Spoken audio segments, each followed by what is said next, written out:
pipes were leaked some 300 miles from her home. Would you mind? It is a beautiful stretch of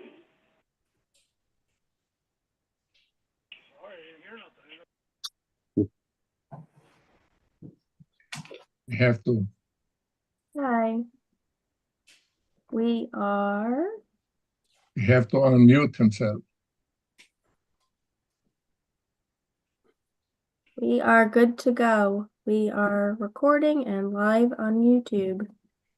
Okay, good evening, ladies and gentlemen. This is the Zoning Board of Appeals web-based meeting held via Zoom. Start with the roll call. Mr. DeLucia, Present.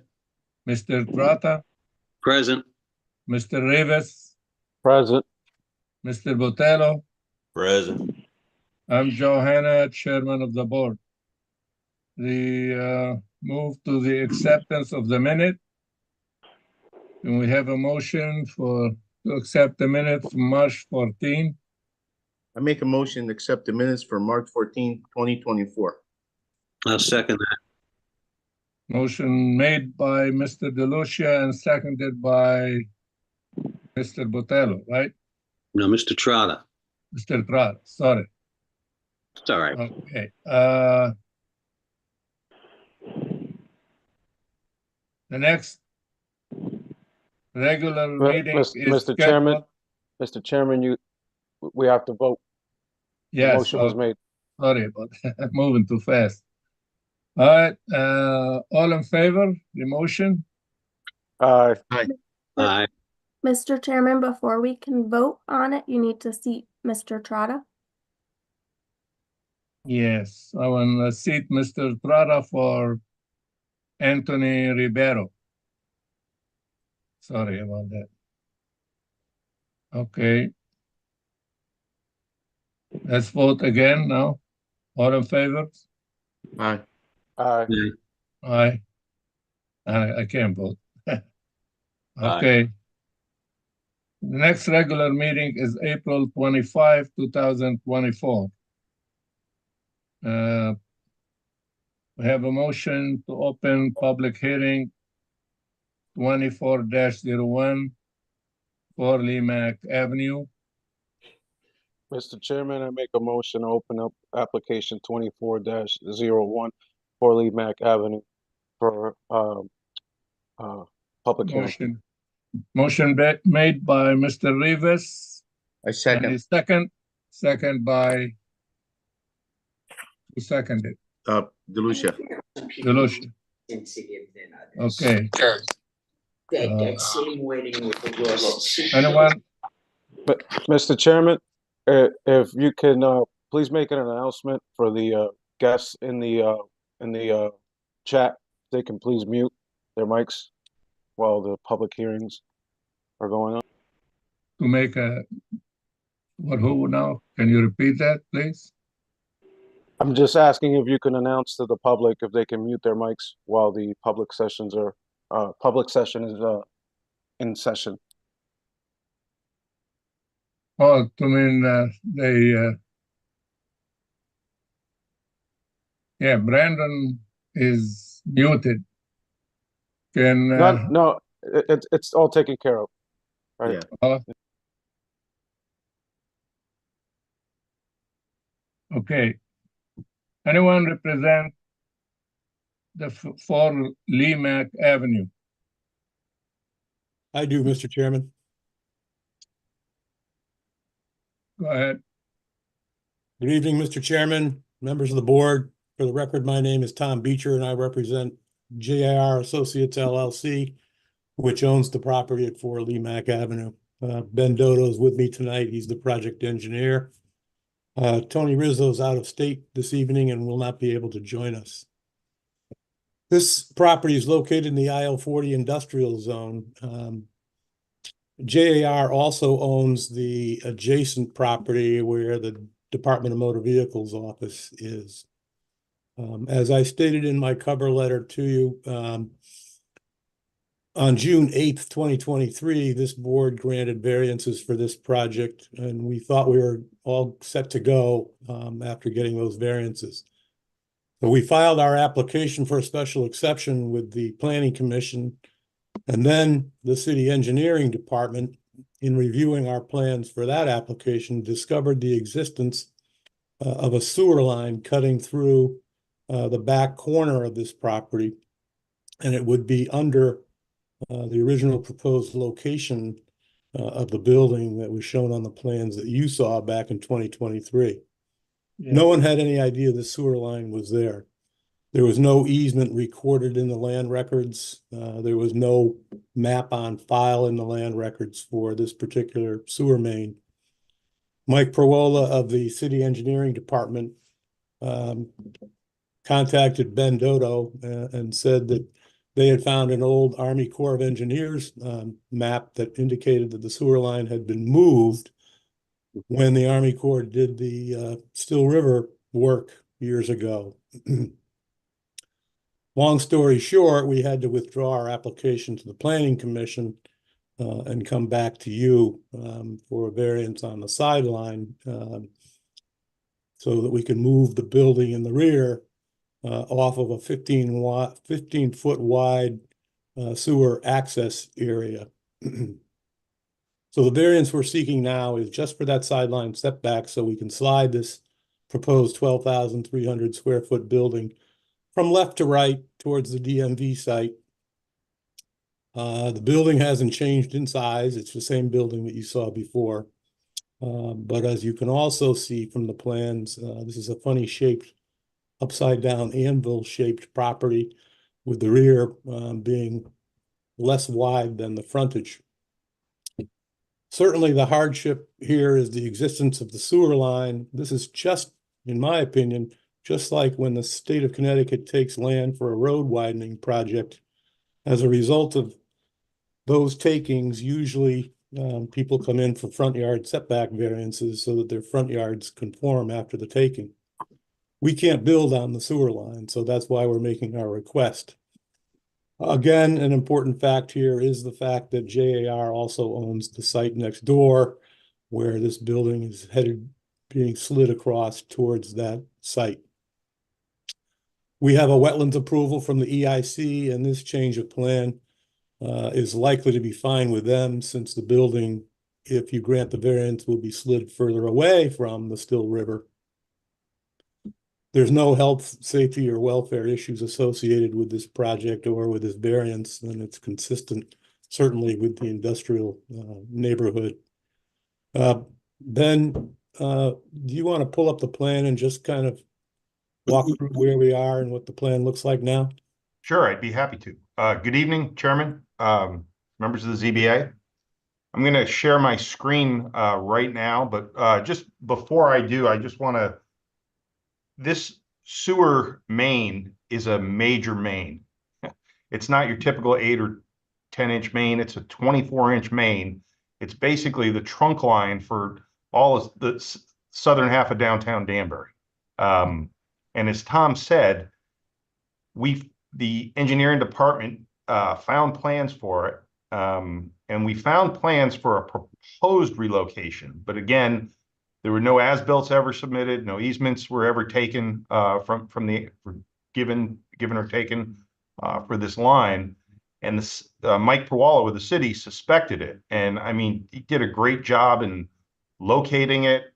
Public Utilities had to help us find this manhole because it was buried underground, buried under pavement.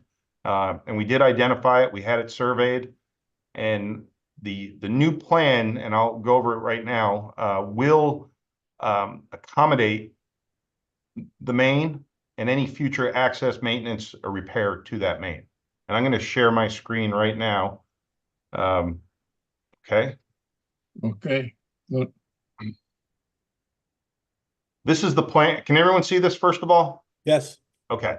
This is the plan that we submitted originally. The building itself that we're talking about is this building in the rear. What ended up happening is the sewer main ended up cutting through the back corner of the property. There's a manhole back here and it goes this way. That sewer main was put in, or excuse me, was relocated when the Still River was channelized, as Tom had just mentioned. So I'm going to go to the next screen here to show the proposal. Oh boy, I got to find my eraser now. All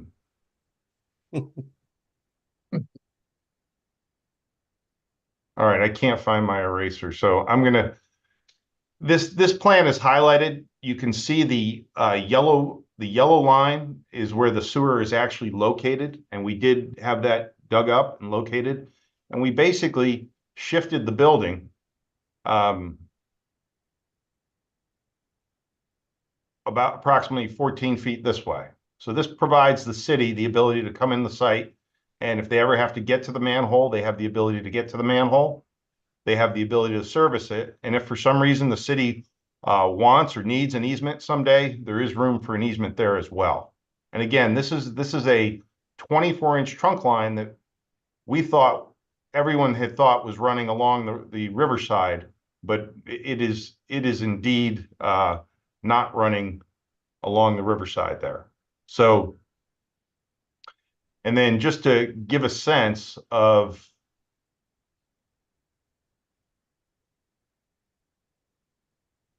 here's a photograph.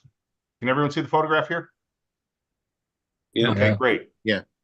In this photograph, this gentleman's back is to the railroad right of way. Those trees you see in the background are the Still River, to get a sense. So we're kind of looking toward the north there. That old manhole in the back that's on the ground, that's the old manhole cover that was buried under the asphalt and under some fill. The Public Utilities Department, once we found it, decided to replace that old cover. And you can see there in this photograph, they're installing a new cover, and they backfilled and paved so that manhole will be accessible going forward. And that is the manhole that's shown on the plans there. Okay. The manhole is approximately 8 feet deep. And again, that's pretty standard depth. But as I had mentioned, it's a 24-inch deep line. And it's actually a very good thing that this was discovered now and not during construction when the building was put on. And as I had mentioned, it would have been a nightmare if we had found it. So it's actually, although it's delayed things and caused us to come back in front of you for a variance, it's a good thing that this was found sooner than later for both the city and the applicant. I'll be happy to answer any questions anyone may have. Okay. Any question from the board? Yeah, just one quick question. Sure. You said that the old manhole was buried. Yes. How important is this sewer line if they didn't even know it was there? They knew it. Commissioner Trotta, they knew it was there, but we thought it was on the riverbank. Okay, but what I'm saying is if the manhole's buried, they had no access to it, obviously, because it was buried under pavement. Yeah, my guess is because, as I mentioned, this is a 24-inch line. There's major flow. These sewers of this size, they're like rivers underground. They really don't back up. Okay. Yeah, it's we assumed it was probably about 30 feet to the north on this plan. They knew it was there. They just thought it was somewhere else. Okay. Yeah. That's and because no as-built were done, and no easements were granted when this was done. And as you can imagine, I wasn't alive then, but it must have been the Still River realignment project by the Army Corps was a massive, massive undertaking all throughout downtown Danbury. And this was probably just a very minor item in the overall scope of the project. They had a lot of things they had to relocate and move, and it probably just fell through the cracks. It was probably nobody's fault. Yeah. And further to that point, you may not have needed access yet, but as we all know, if a water line goes or a sewer line has some kind of damage to it, when you need to get access, you need to get access. So in other words, if we build a building on top of it, that could have been a big problem if that happens to be where they really need to get access.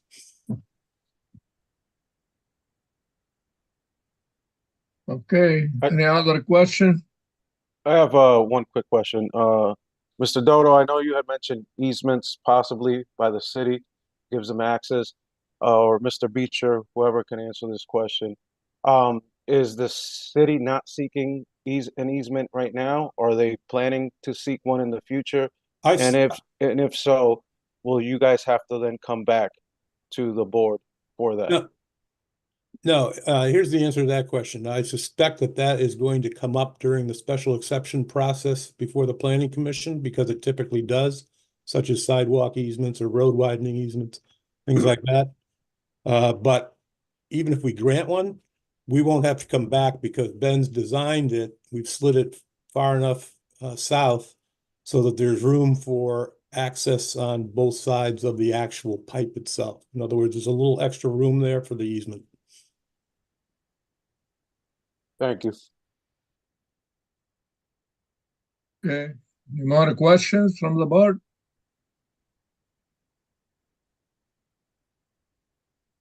I guess everybody happy. Okay. Any question from anyone in support of this application? Anyone in support this application?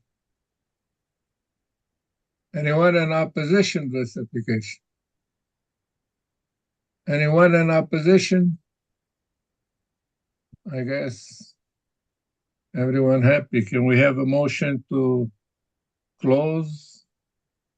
I make a motion to close for voting, 24-01, 4 Lee Mack Avenue, JAR Associates, Beecher Thomas Esquire, zone, section 6A3, reduced side yard setback from 20 feet to 7 feet on the eastern side of the property. Motion made by Mr. DeLucia. Any second? I second the motion to close the public hearing. Seconded by Mr. Rivas. All in favor? Aye. Aye. Aye. All right. We can open it back for voting and get it out of the way. Mr. Chairman, I'd like to make a motion to open application 24-01 4 Lee Mack Ave for voting session. Mr. Rivas make the motion to open it. Any second? I second. Seconded by Mr. DeLucia. All in favor? Aye. Aye. Aye. Okay. Let's have the good one now. Mr. Chairman, I'd like to make a motion to approve application 24-01 4 Lee Mack Avenue, JAR Associates, Beecher Thomas W. Esquire, agent, IL 40 zone, section 683, reduce side yard setback from 20 feet to 7 feet on eastern side of property as per plan submitted. I am approving this variance because the hardship is a result of a particular circumstances of the site and was not created by the applicant or the predecessor in title, does not affect or adversely affect the public health, safety, and welfare of the neighborhood. It's in line with the neighborhood description of the construction IL zone, and that's my approval. I second. Motion made by Mr. Rivas. Any second? Second. Second. Who seconded? Who Delucia. seconded? Mr. DeLucia. Okay, all in favor? Aye. Aye. Aye. Aye. Aye. So approved. Thank you. Okay, you're welcome. Thank you and good night. Good night, Good Ben. Good night. Application 24-03. We have a motion to open it. Mr. Chairman, I'd like to make a motion to open application 24-03, 62 Franklin Street, for public session. I second. Mr. Rivas made the motion, seconded by Mr. DeLucia. All in favor? Aye. Aye. Aye. Aye. Okay, anyone represent 24-03, 62 Franklin Street? I guess Mr. Marcus, Mr. Attorney Marcus? Yes, Mr. Chairman Hanna, gentlemen, members of the board, Neil Marcus, Cohen and Wolf, PC at 158 Deer Hill Avenue, on behalf of the applicant. The property, this is an interesting, actually historic house in some strange ways. The property is an old 1917 residence built on Franklin Street. When I say it was historic, if some of you remember old time Danbury, there used to be a store in Worcester Village called Sylvia Berry. It was kind of a high-end ladies store, and Sylvia Berry ran that for many years.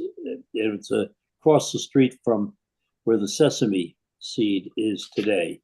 Anyway, originally this house is where the Berries lived, and that store actually started on the first floor in the rear of the property that we're looking at tonight. So years ago, even though it's always been a residence, it actually had a retail component at a point in time when I'm not sure that it was consistent with the zoning regs, but I'm not sure people were paying much attention. So similarly, the house as it is currently configured and approved by the city, we have all our building permits and COs and zoning permits, is a dental office for Dr. Schleider on the first floor. And on the second and third floor, there are 2 apartments. And that's all approved. And it's in the R3 zone. And when it was approved, the professional office was allowed in the building. Subsequently, the R3 zone has been amended, and the dental office is now a non-conforming use. And the 2 apartments on the second and third floor are conforming. Dr. Schleider has retired, and he's closed up his dental office, and right now that space is empty. And I gave you a copy of the floor plan. Hopefully Melissa shared it with you. But this is the floor plan of the property when Dr. Schleider bought it before he converted it to a dental office on the first floor. And interestingly enough, if you go in there today, a lot of the bones are still there. I mean, there's still the bathroom is in the same place, and the kitchen is still there in the same place. And essentially, some of the other rooms that were the living room, in particular in the bedroom, those areas were used for a dental office. But a lot of the property on the first floor, it remains in its condition as it was when it was a residence. So we would like to make this property more conforming again by eliminating the dental office and converting the first floor back to a 2-bedroom apartment with a floor plan that we submitted. And that would be fine, and it would be consistent with the R3 zone, except for the fact that the property is only 10,000 square feet. And in the R3 zone, we are short coverage for each residential unit. So to conform for density, the lot would have to be 11,250 square feet. So we are basically short 416.66 square feet for each of the apartments to conform to the zone. The other thing, of course, the front lot line should be 100 feet, and it currently exists, and it has always existed, at 72 feet. And that, again, is a pre-existing non-conforming lot. And those lots go back a long time.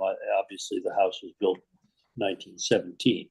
So we've applied to you for the two variances, and they're pretty minor, to conform the property as a three-family dwelling, which will then have will have the proper coverage.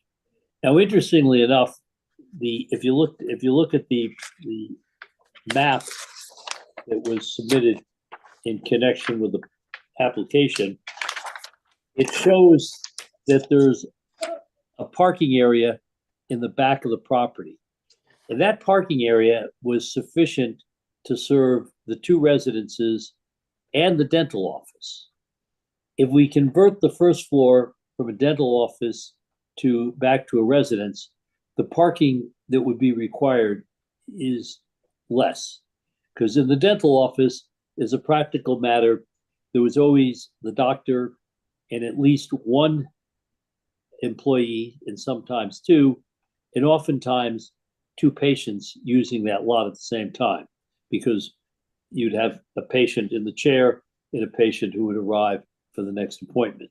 So basically, the parking lot has always been sufficient to service the residences, and during the daytime, the 5 cars that would be there for the dental office. And the reason for that, obviously, is that during the daytime, the residents would be off-site normally and would not be parking for that purpose. But if we return it to just a 3-family dwelling, then there's sufficient parking back there existing for the 6 cars that we would anticipate under the zoning regulations. Even though, quite honestly, I talked to Dr. Schleider, and he said that generally the residents in the apartments never had more than 1 car anyway. So that's the application. Basically, the hardship is that it's just a pre-existing lot from the early part of the 20th century, predates zoning.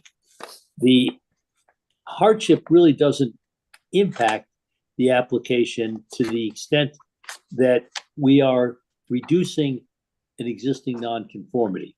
We're getting rid of it completely. So the commission would have grounds to act on this without a hardship on the basis that the property with the variance will be more conforming than the property is right now without the variance. So that's the simple request. As I say, interestingly enough, if you look at the outline, at the floor plan of the proposed residence, it's a rather spacious 2-bedroom apartment. It has the bedrooms are both good sizes. The living room is a good size. There's a good sized kitchen, and then there's what's called the back room, which quite honestly used to be the retail shop that Sylvia Berry operated years ago. And the house, as I say, provides the type of residential use in a neighborhood which is well kept, has all multifamily dwellings for the most part at this time, and really could address some of the housing shortages that we have in the city of Danbury. I mean, this is good housing for what I'll call workforce people. So that's the application. Simply speaking, nothing on this site will change when the variance is given. The exterior of the house, the parking area, all of that remains the same. And the interior itself doesn't undergo major renovation, because removing the dental office ipso facto reestablishes the residential dwelling. So we're asking for a variance. The front, as I said, the front of the property by 28 feet, and the total coverage issue by 1,250 feet for density. So I'm happy to answer any questions. Any questions from the board? Just one quick one, Mr. Marcus. You Yes, had just mentioned that the interior, there won't be any major construction or modification to the interior. I see that, like you stated yourself, this is the original floor plan. Are there going to be any changes to the floor plan itself? Not much. I mean, most of the existing partitions, the room dividers, they're all there.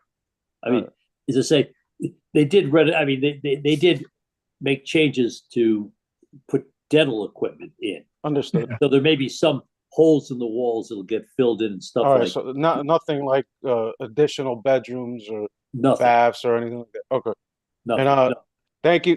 And I know that most of the times you're here, and it can get a very long and contentious with the application. So I appreciate you bringing a application that's actually making something less conforming than non-conforming. So I appreciate you for that. Thank you. Thank you. I appreciate your comment. Thanks. Attorney Marcus? Yes, sir. That was a very nice story about the Sylvia Berry building. I You own that remember it? building, and it's still a dress shop. It's a quinceañera dress shop, you know, and it's funny. It's been there forever since I remember it. Me too. Yeah. I only have one question. If needed be, I mean, there's going to be three basic units there now, three dwellings. The garage, do they plan on keeping that up, or if possible, they run into a parking bind? Would that be a consideration? Yeah, my I've done that to properties I bought in the past. I've done the same thing. That's one of the first things I do to allow more parking. Yeah, my understanding, and I don't have a firm understanding, is that the garage is used mostly for like storage. Okay. And I don't believe they park cars in there at all, even though it does, you know, the driveway leads directly into it. It could be a parking space. But you're absolutely correct. If there were need for more parking, that garage. Well, I'm just trying to guess, you know, based on not having the parking lot survey in front of me. But okay. That's a good point. That it's likely to happen. But on the other hand, there's a chance that they can actually park a car in there. Even though my personal observation, it's a pretty old building. I'm not sure it's been actively used. May I interrupt? This is Dr. Slider. Yes. Oh, Mark, I didn't realize you're on. What's the story with the garage? It was just rented until March 31st. Cars come in. I have 2 garage door openers, and there are a total of 6 spots. Okay. Including the garage. Okay, so we do park in the garage. Thank you for clearing that. Yep. Thank you. Okay. So it's 6 spots, including the 2 in the garage then? Yes. Okay. Absolutely. Thank you. That was helpful. I couldn't remember the garage. When I was in practice, I parked in the garage. Okay. Okay, any other questions? Any other question from the board? Anyone in support this application? Anyone in support this application? Anyone in opposition to this application? Anyone in opposition? All right, let's close it up.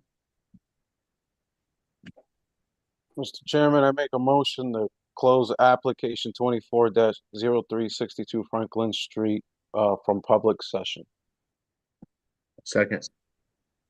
Motion made by Mr. Rivas, seconded by Mr. DeLucia. All in favor? Aye. Aye. Aye. Okay. Let's open back up for voting. Mr. Chairman, I make a motion to open application 24-0362 Franklin Street for voting session. Second. Motion made by Mr. Rivas, seconded by Mr. DeLucia. All in favors? Aye. Aye. Aye. Okay. Now, let's have the good motion. Good evening, members. I'm Chuck Murad. No. We're Westwood Drive. Oh, I'm sorry. Just a second, Mr. Muir. No. Mr. Chairman, I'd like to make a motion to accept application 24-03, 62 Franklin Street, also known as Hoyt Street.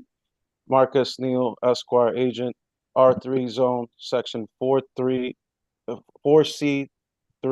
reduced minimum lot size from 11,250 square feet to 10,000 square feet, and reduce minimum lot width from 100 feet to 72 feet for conversion to a 3-family dwelling.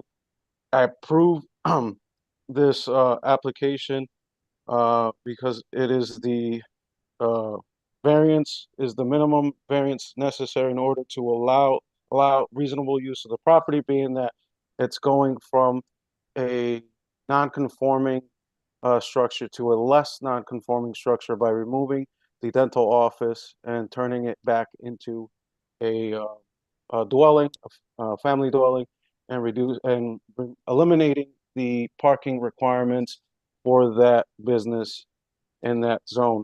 It also won't affect on top of that, the house is on a non-conforming lot, pre-existing zoning code regulations, and the variance will not adversely affect public health, safety, and welfare of the community. I second. Motion made by Mr. Rivas, seconded by Mr. DeLucia. All in favor? Aye. Aye. Aye. So approved. Okay. Thank you, Mr. Chairman. Thank you, members of the commission. Appreciate it. Thank you. Finally, you took a little easier one this time. Yeah, you know, so every once in a while I get an easy night. All right. Good luck to you. Application 24-04. Mr. Chairman, I make a motion to open up application 24-04, 24 Westwood Drive, for a public session. Motion made by Mr. Rivas, seconded by I second. Mr. DeLucia. All in favor? Aye. Aye. Okay, anyone represent 24-04? Yes. Right. I'm Chuck Murad, and my wife Laura is with me also this evening. Okay, tell us what you're doing. Thank you for your time and volunteering. Appreciate that very much. Okay. As you can see, we've put in an application for a variance to reduce our side and front setbacks. We have a proposed addition that's 18.5 by 28, and that will be going off the back of the house. My property, I have almost 1.5 acres of my house is pushed all the way over to my northern property line, closer to that than my southern one. And we previously in 91, I believe, had a variance granted by the city of Danbury when we did our deck off the northern side. So our proposal is for a bedroom and a bathroom and a closet and a utility room. We're still going to stay within 3 bedrooms. So one of the bedrooms will just be taken out and there'll be an open floor plan. Our hardship is we really don't have any other place to put this design proposed addition, given the the proximity and the location of my building. We've done an A2 survey that's on file with the city. We've also gone ahead and done a deep hole and a perk test and have a B100 plan on file with the city health department. And that's been approved already too. So they have stamped that drawing for us. So we're looking forward to a favorable decision so we can move forward to get our building permit. So I'd like to open it up to any questions or concerns that anybody might have. Yeah, I am.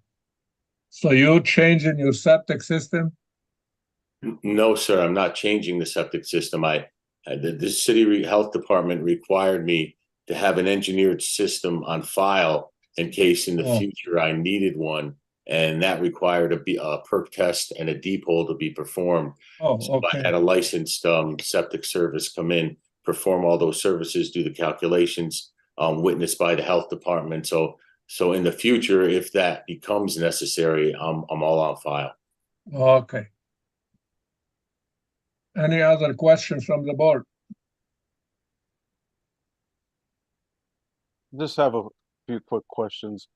I see that we received the variance that you received in 1991. I want to ask, is the current site plan up to date that was submitted? The reason I ask is because in that 1991 variance request, the request was granted for 4 feet from the property line. I see here on this site plan that is half a foot from the property line. I want to make sure that the variance you're requesting now is accurately depicted on the site plan, and is what you're asking are you requesting, so that way there's no misunderstanding or errors to Right. this moving forward.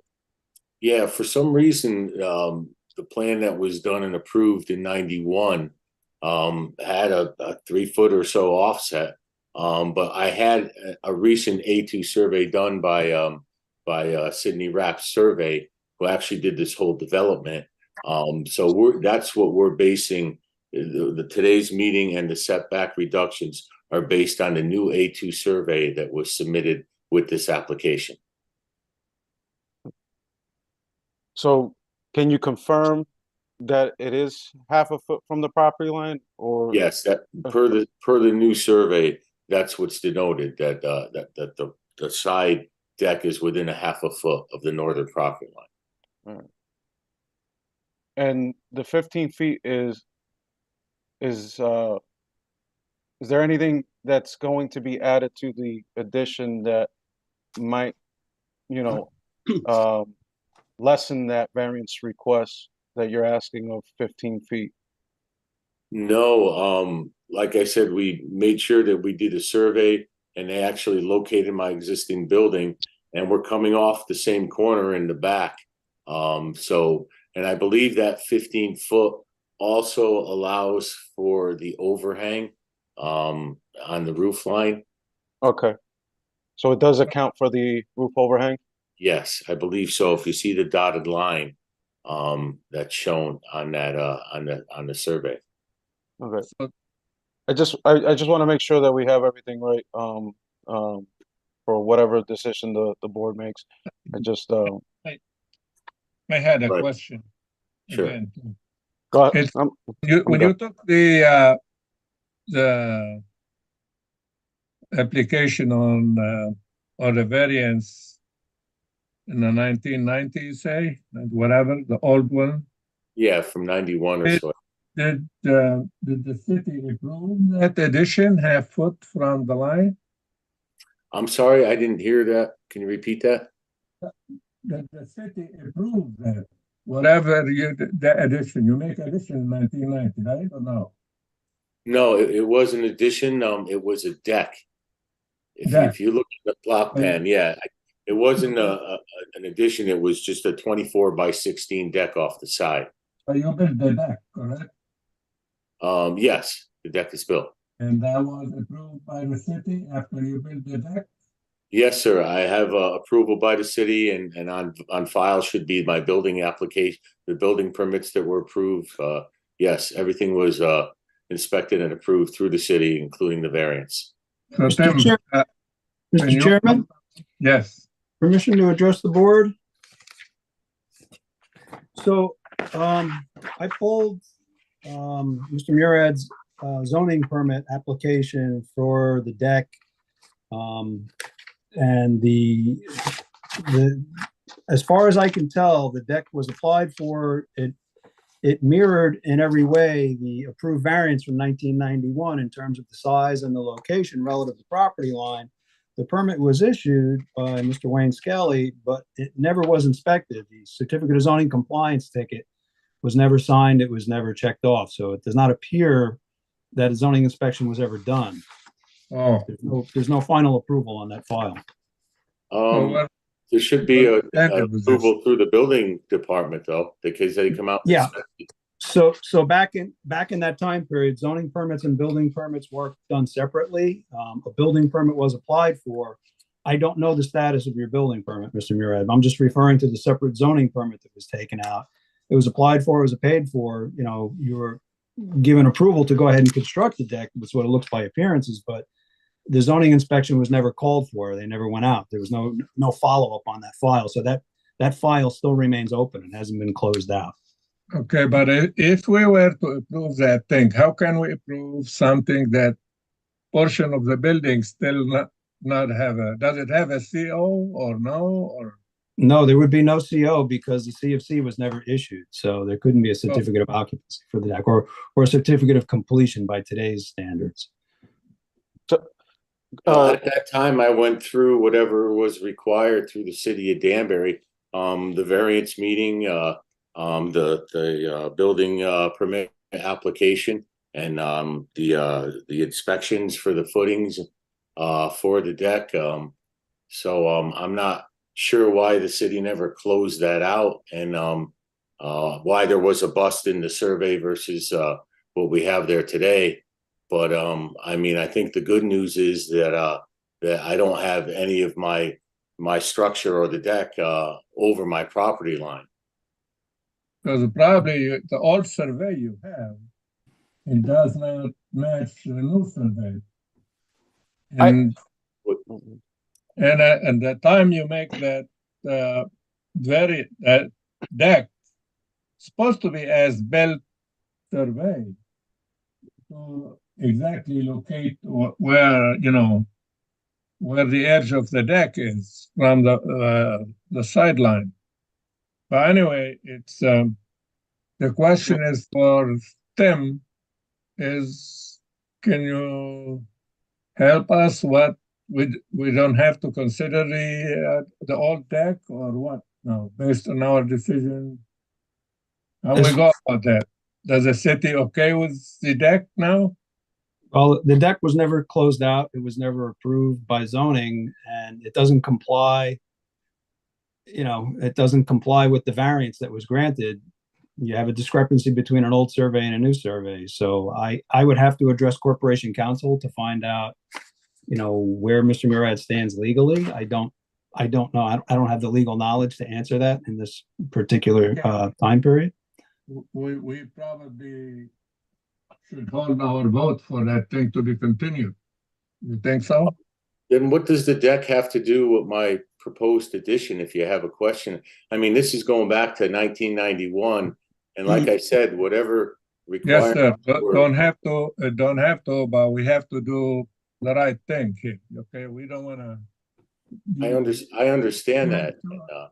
We want to make sure there is But I have an A2 survey I just paid for that locates my property line and it locates everything.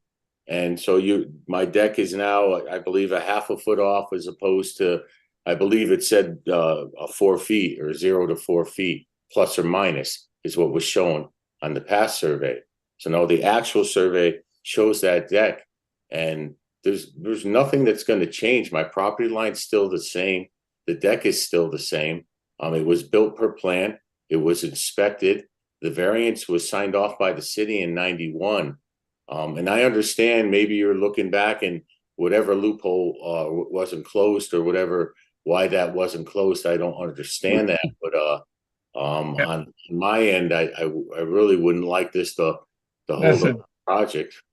Everything you've done with the permit, we understand, but should be closed off at the time you finish building the deck, which must been issued a CO or cleared off by the city.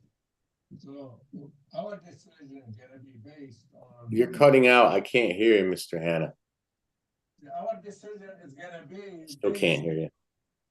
He's got to talk into the, little more, move over a little bit towards the mic on the laptop or the computer. Yeah. There you go. There you go. Our decision gonna be based on advice of the City Corporation Council regarding your old deck.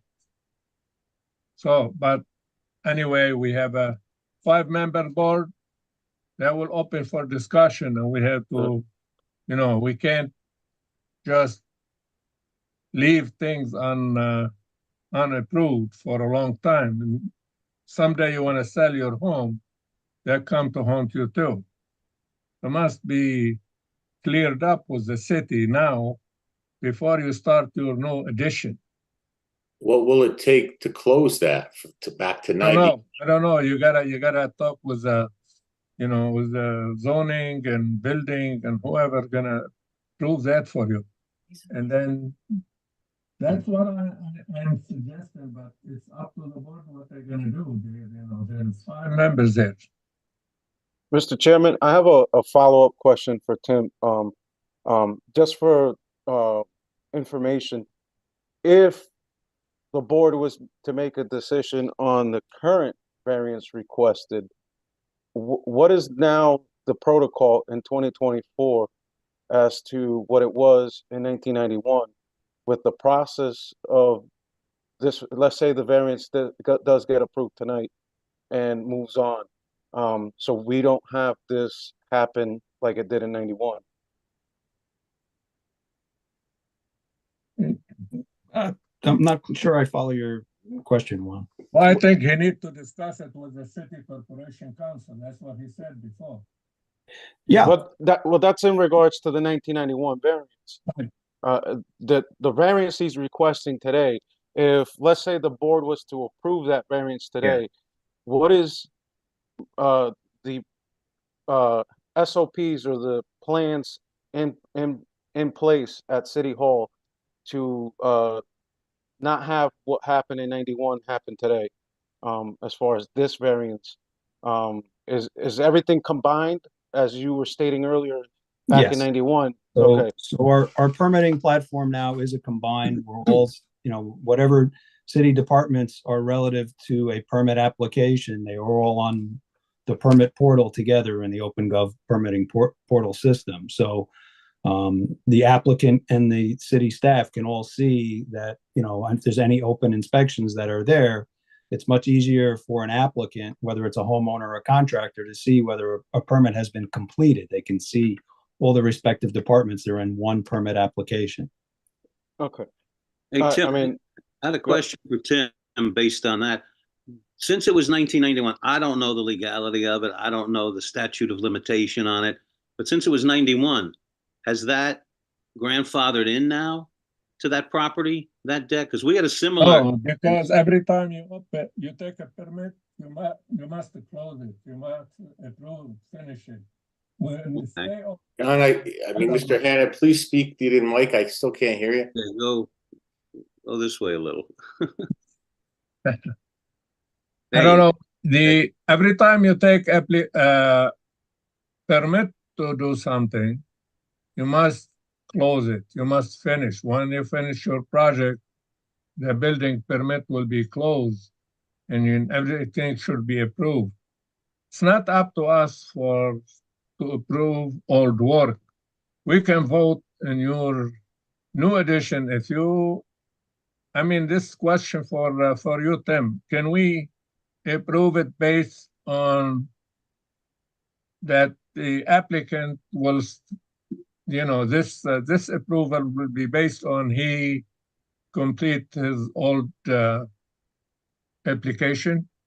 Yeah, that's fine. Yeah, because it's gonna be held up in zoning until he resolves the open permit on the deck. So he's not going to be, even if the variance is approved tonight for the new addition, he's going to have to finalize the old permit that's outstanding. It's been brought to our attention, so it needs to be addressed prior to getting sign off if the application is granted tonight for the new addition variance.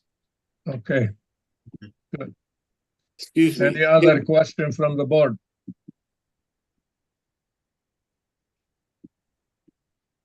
No more questions? I have a question. So, is it possible we can table this matter until Mr. Murad, I'm sorry if I'm saying your name wrong, settles the issue with the deck, and then we come back to this and deal with this issue rather than the deck issue? Is this question for Tim? Yes. Yeah, I mean, you could continue this way. You're not, as I said, it's unfamiliar territory. So, checking with Corporation Counsel and coming back and continuing might be a prudent measure to take. I could prefer you to vote on it now. And I mean, to be honest with you, just so I understand, Tim. So, the variance was granted, the permit application was approved, the deck was built, it was inspected by the city, but there was no CO issued. That's what you're looking for, a certificate of occupancy?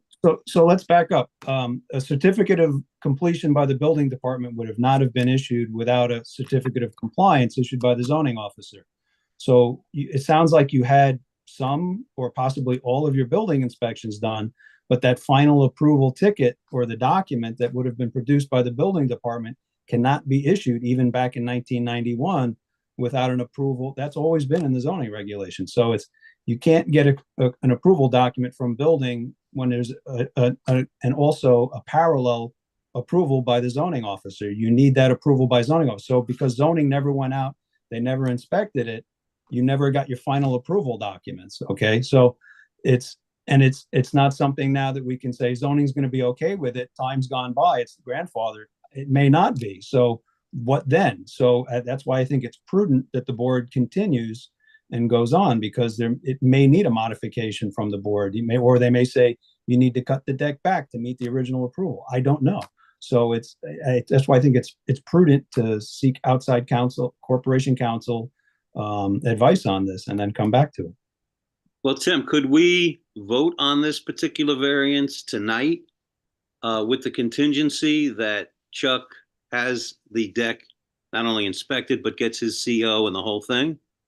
Yeah, so I don't see a problem with that. The variance wouldn't go into effect until the deck is finalized, and this way he can at least proceed knowing that he either has approval or disapproval in the variance. Okay. That would help me out. I would appreciate that. Yeah, it makes sense. I mean, if we approve it, then he just got to get the deck all checked out. And I'll follow up with whatever is needed to.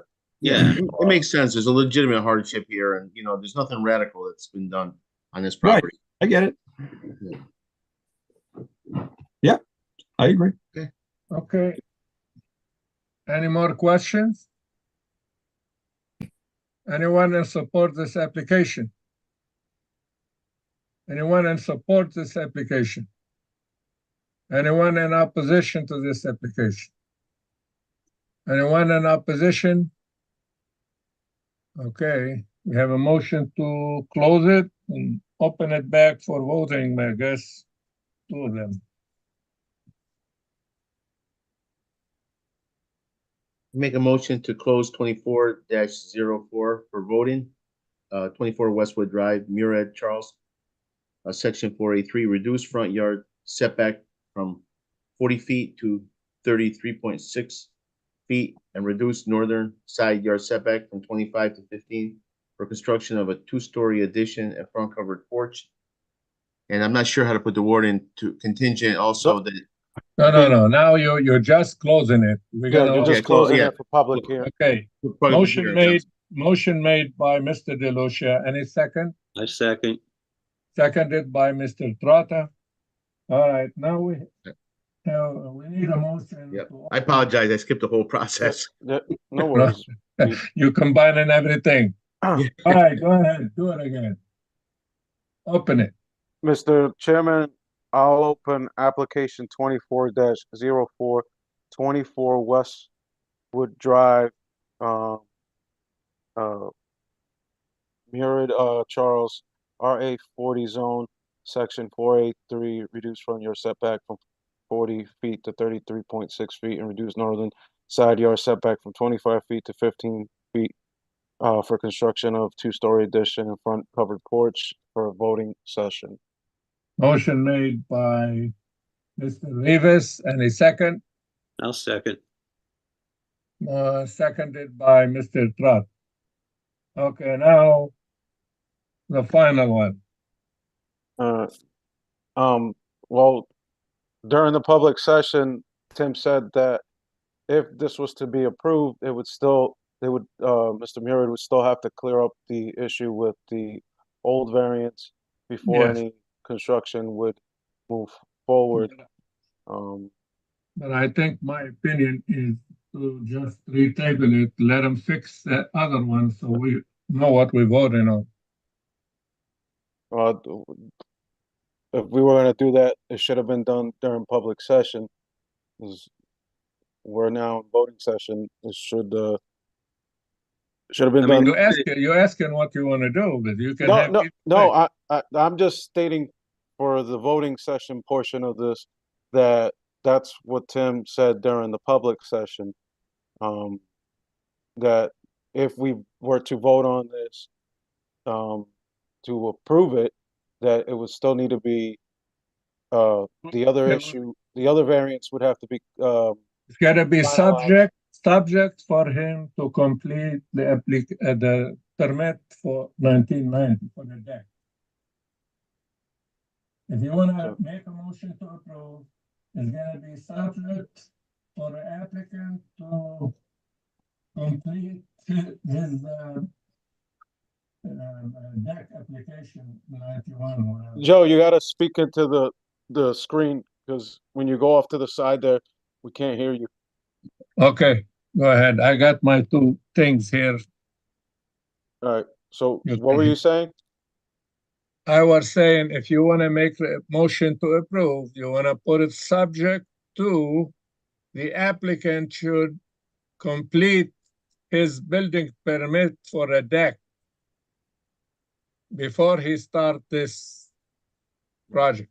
Right, he can't use this variance until he gets approval for the deck, and then it's good. If that's what you want to do, it's up And to I you. don't- But Tim, I don't think you'll be able to speak during this voting session here. If we have a question for you. I don't know, just came to me. Yeah, I don't think I can close I the don't public think hearing. now you can do it anymore. No, I know, because I We would have. we can discuss it with each I other. understand, because then my question is and I should have thought about it during the public session. My Right. question is now, if we do approve it with that stipulation, will he have to then come back with a new A2 survey for that, being that it's depicting the correction or whatever it is that needs No, to be? he don't have to come with a survey. He have to finish all business with the city, with the zoning and building. I understand that. Yeah. But when he does do that, because as the 1991 variance stated, it was 4 feet from the property line instead of half of foot from the property line. If Now they you- told him he have to cut the deck, he have to come back to us maybe. I don't know what he gonna do. Right. Maybe he decide to cut it. Who knows? Maybe they approve it for him. We don't know. I'm just for it to be then recorded into the record and finalized with this variance. My concern is that he then needs to come back with an A2 that's revised, showing the correction or the modification of the issue from 1991. Well, wouldn't he have that? I'm fine with the stipulation being put in. My concern, which I didn't think about it until now, which should have been asked at the public session, was that. Yeah, but wouldn't he have that? Wouldn't he have that information in that document once the city comes out and inspects that and says, okay, this deck is compliant. Here's the stuff. Yes, You can send that in instead of rehashing it all. Yes, but you have to understand that when we approve here in the voting session is as per plan submitted. So we're approving this on the Right. submittal of the current A2 survey. If we were to approve it with that stipulation, and then he goes and rectifies the issue from 1991, it No, you- changes what's depicted in this current A2 survey. What you approving today is a new addition he's making. And Okay. have nothing to do Okay, with all variants. all right. Whatever the city accept from him, that's fine. I just don't want this to be another No, 1991 we're or gonna, another issue with it. That's all. No, it's also protecting him because he's going to need that CEO if he does decide to sell the property, right. or if he has to tear the deck down, one or the other. For his benefit to do that. Yeah, it's a benefit for him to have that. Yes. All right. All right, anyone want to make a motion? Volunteer for a,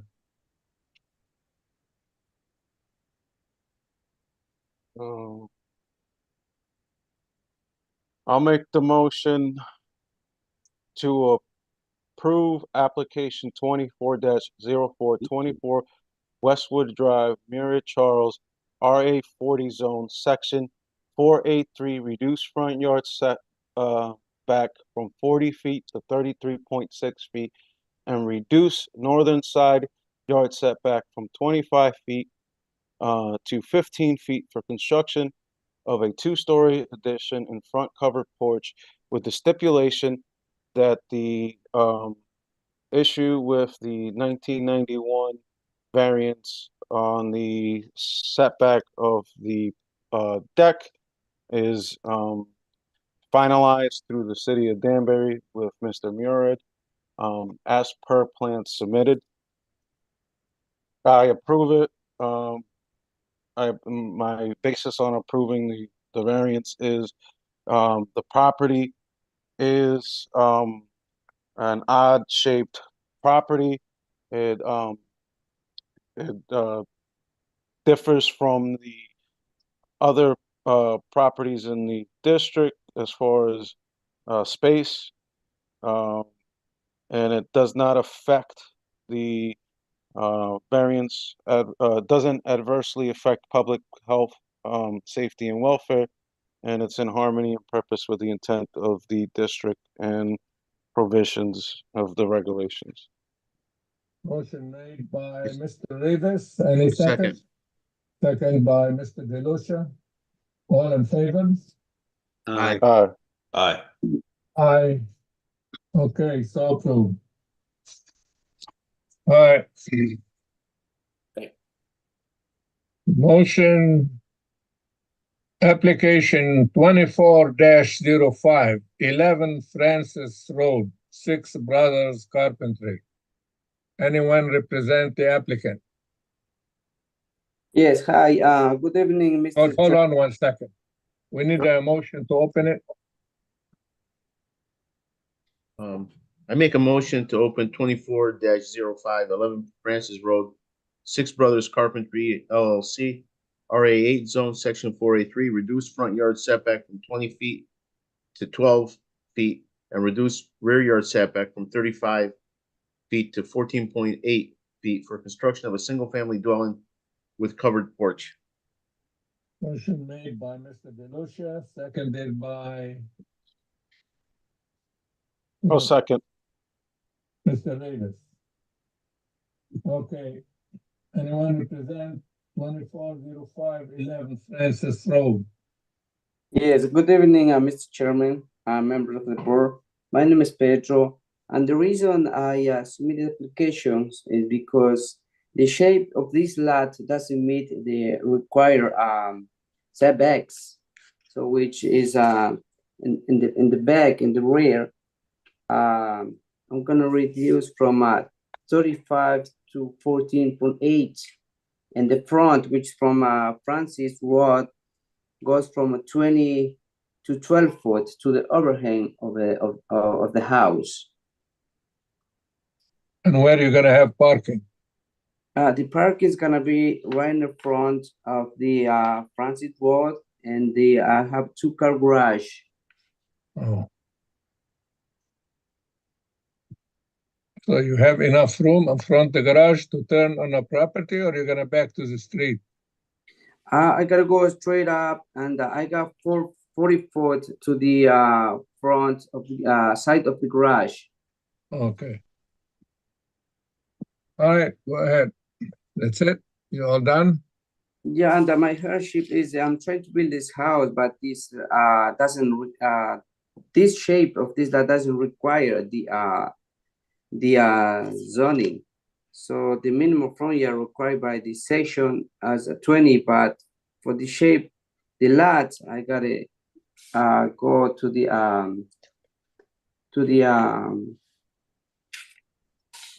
setbacks. How big the house you're building? I see you have a. Excuse me? How big the house you're building? How many square feet? That's a 2,800 square foot house. 24? Yeah, 2,800 square foot house. 2,800 square foot house in such a small lot. Why are you building such a big house? Well, it's I can, you know, this one is a error 8, so I meets the minimum area required. No. So it's 2,800 square foot house. 2,800 square feet house. That's too big of a house for this lot. You know, we gotta give you the right to build a house on a lot. It's non-conforming, but you gotta have a house, very modest house to fit on a lot. I can hear you very well. Sorry. I say you have to build a house modest size that fit on this lot, because you know you can't take a very small lot and build a huge house in it. That's a big house, 2,800 square feet. Okay, so well, I think you know I built in this side because I tried to make like a four bedrooms and a 2-car garage. That's the only reason I make, you know, this size. I wish to make, you know, smaller, but I gotta, you know, I would like to have 2-car garage.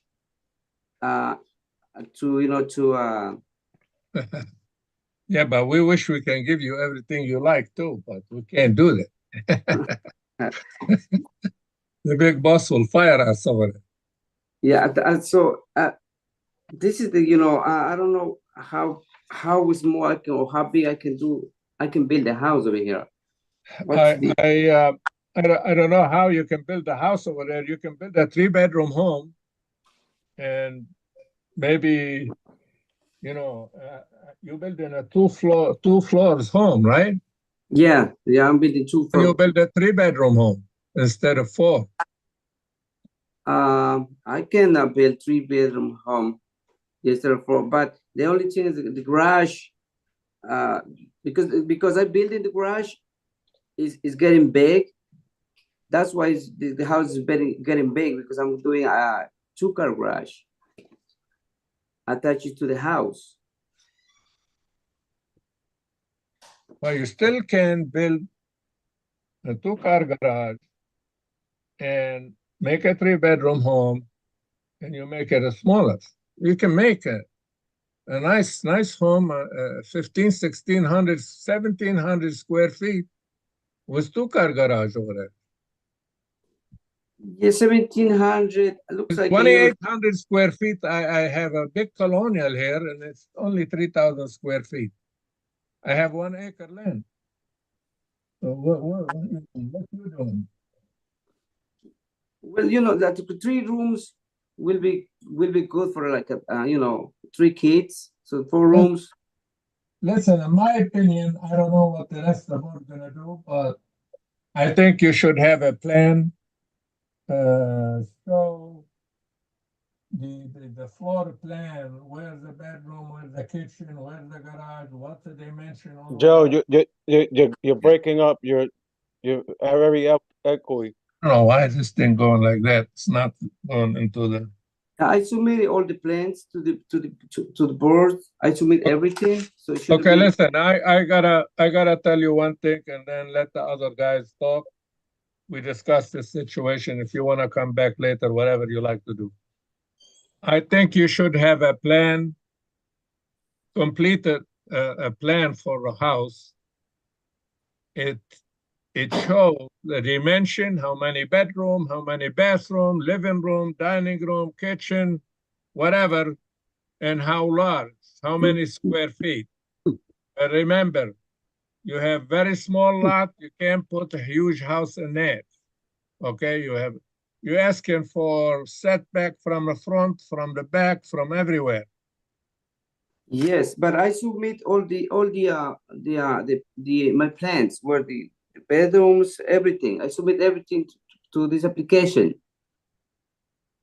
You can what? Not the application. No, you need. I like to see a complete plan here, because when we vote on it, we're gonna vote as per plan submitted. We don't vote as what you write in the application. No, I did submit her copy of my plans.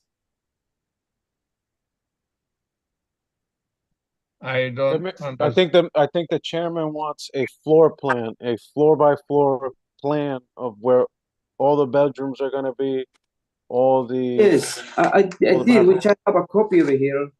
I did. It should be there. I have a. Yeah, but that's still, I think it's too big for the slot. Let's go for a hearing, and then you make up your mind after. Mr. Chairman, Yes, he did submit in your packets the floor plan for the house that he was currently proposing.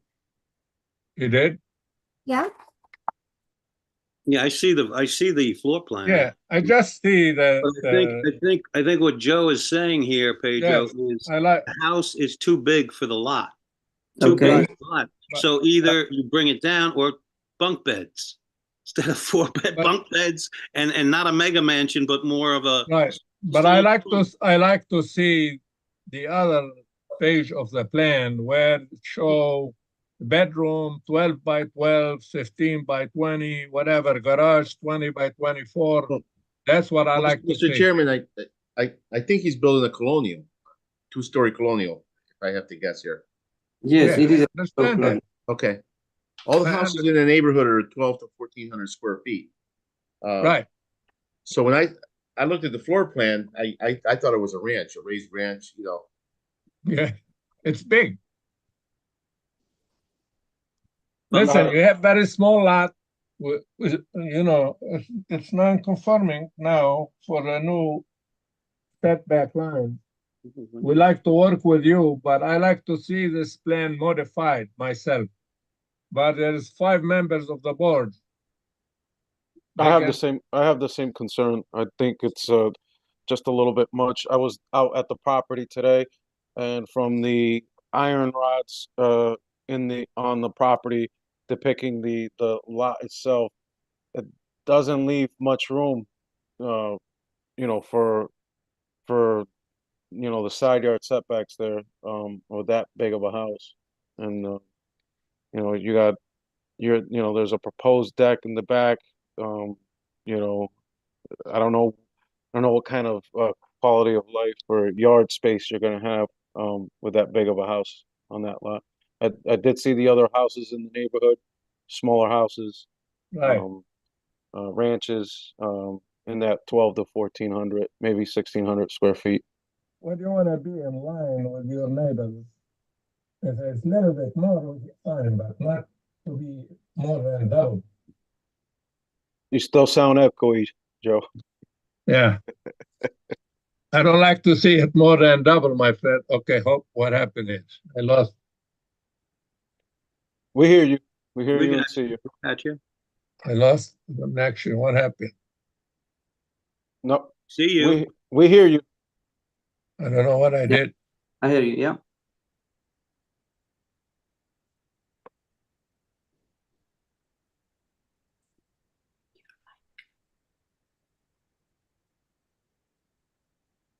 What happened?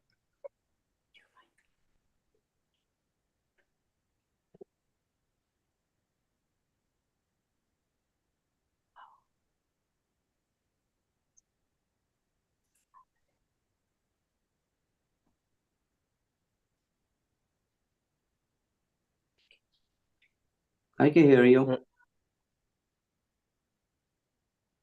I don't know what happened. My picture went away. Let me reconnect here. Well, we can hear you, Joe. It's good. I don't know We what can happened to the hear picture. you. I tried to move my laptop, but I lost the connection. Don't support.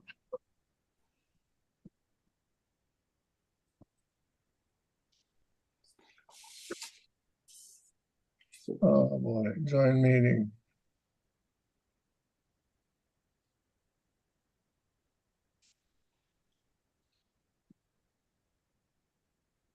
Joe, can you hear us? Yeah, I can hear you, but I'm trying to rejoin the meeting. I don't know what happened. You're already in the meeting. You're in the meeting. here. We can hear you. We can see you. You're But all I good. can't- You're good to go. I can't see you. I don't know what's going on. Join on the host. I don't know where I'm gonna click.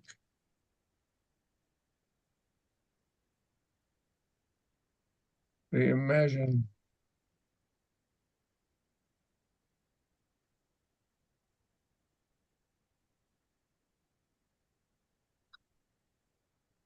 You can continue to run the meeting. All right, go ahead.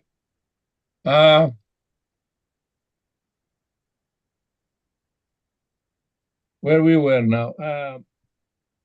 I don't know if you guys want to discuss it. Maybe my opinion is he should come back with a good floor plan, with dimensions about what he doing, first floor, second floor, the deck, the garage, everything should be in line with the neighborhood.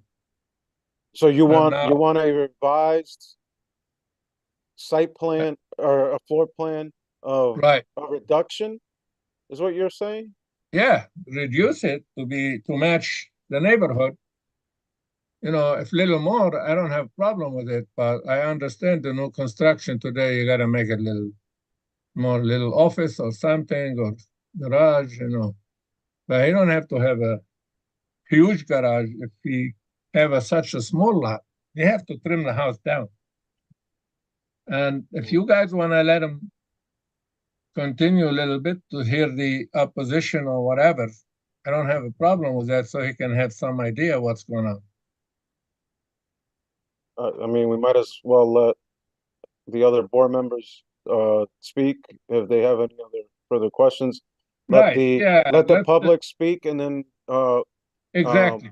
and then we'll take And it from there. then he can make a decision. If you want to come back, we can tell him to come back, or reject it without prejudice. And he come back whenever he wants. Mr. Chairman, what I do suggest is that we do not close the public hearing then, for the simple fact that it gives more flexibility on our end and the applicant's end to be able to work with whatever it is that the board decides to do. Once we close it, there's not much we can do except vote on it. Yeah, I think Okay. what Joe is basically saying to Pedro is that, hey, look, come back, instead of a bedroom that's 15 by 19.6, come back with something that's a little more, a little smaller. This way the whole house can he build? My question is, can he build this house? Just build this house. Even if we gave him the variance, is it still legal in the city to build this type of a house where it's way oversized for that property? That's a good question, Bill. Besides not blending in with the aesthetics, what would be, Yeah. Is this Protocol. even legal in that piece of property there to have this size house? Yeah. So I'll address that question. So other than the variances that the applicant is seeking, I move this a little bit. it's a conforming application as far as I can tell. I mean, you can go up to 3 stories, 35 feet. If he's connected to city water and city sewer, you can have as many bedrooms as you want. And as long as he's providing the 2 parking spaces, he's not asking for a variance on that. It meets zoning regulations. Whether it fits the character of the neighborhood that's what you're discussing. Yeah, so what you're saying, Tim, is we're not even looking at like, well, it's going to be bigger than the other houses. We don't care about that. We're just caring about, it is legal though to put that size house with the property lines where it's going to go over. If we give him the variance, he'll go over the property lines, obviously.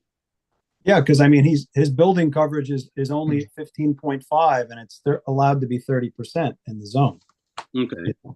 And he's not showing the house greater than 35 feet. He can go up to 3 stories. Like I said, it meets zoning otherwise, other than the variances being requested. So what he put in, all the paperwork he put in and the diagrams and all that he put in, that's all fine. It's all good. The house is fine. Nobody's gonna lose a kidney if the house goes in there because it's not legal. You know what I'm saying? Nobody's gonna have a if the board were to grant the variance, it would appear that it would pass through on a zoning review for a permit to construct the home. Yes. Okay. But if you guys, he cannot ask too many reduction on the setback lines when he building such a huge house on a small lot. He have to build something reasonable on that lot for us to give him, to help him out. We can't give one guy all kind of concessions and then the other guy come, you're gonna tell him what? So if I could jump in, I thought the purpose of the board is to hear somebody's hardship and then judge whether or not it's actually a hardship. So I haven't really heard one yet tonight. I'm sorry, Pedro, I don't know your last name, from him. Juan. What is the hardship? My hardship?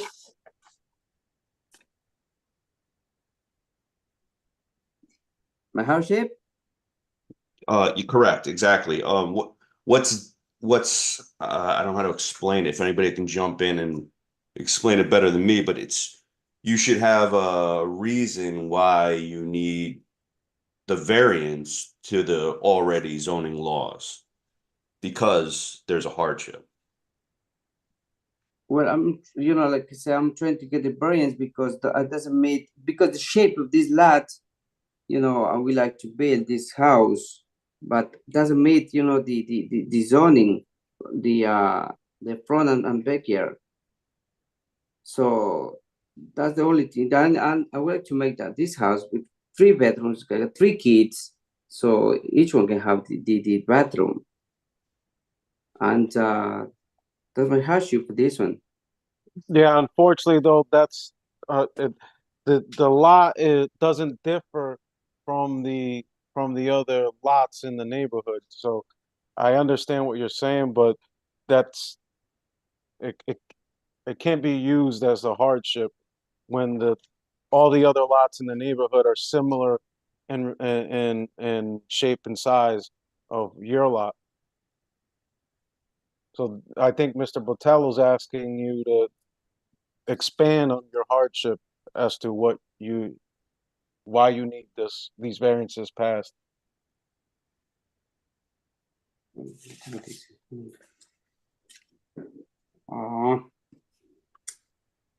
Well, I try to understand this question, so that's why I can explain it in the best way. But I would like, I've had to make it smaller, but at least I got approval, so I can keep going with this project.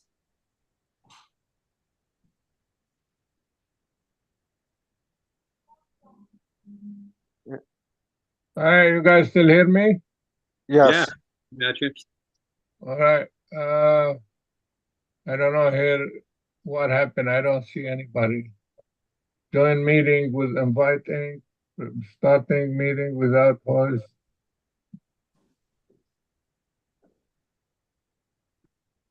Mr. Chairman, I suggest that we let the public speak. Maybe it gives time for Mr. Pedro to expand on his hardship as we move on. Yes, I like to see it go through. You guys put your opinion in there and let the opposition speak. And then if you want to come back, we can retable it before we close it, or we can vote on it, tell them to come back with something. Okay. I guess we should let the public speak. So Yes. let the in Yes, favor speak the- or the opposition speak. So now, you guys have any more question, or you all set? No, we're all pretty set. I mean, I think, go ahead, Joe, I'm sorry. Yeah, go ahead. No, I just think that, basically based on what you're saying and the lot size and based on what Tim said too, he can build a 3-story house there. It's all good, Yeah. but like you said too, if he ever wants to do anything else, he's going to be limited. Yeah. If you did a little small, could you do smaller, Pedro? Is that possible? Just a little bit? Yeah. Yeah, I can make it more if I have to, yeah. I mean, like I said before, bunk beds are great. One room goes and 2 beds go. I mean, you have to change that eventually anyway, Okay. but that's, you could do that. That might make everybody. Let's Yeah, I'm finish willing it. to do that. Yeah, I can make it more. Is there any more question from the board or no? I have no more questions. Okay, anyone in favor of this application?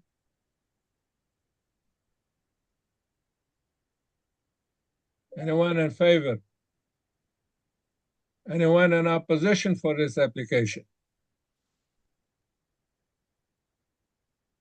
Anyone in opposition?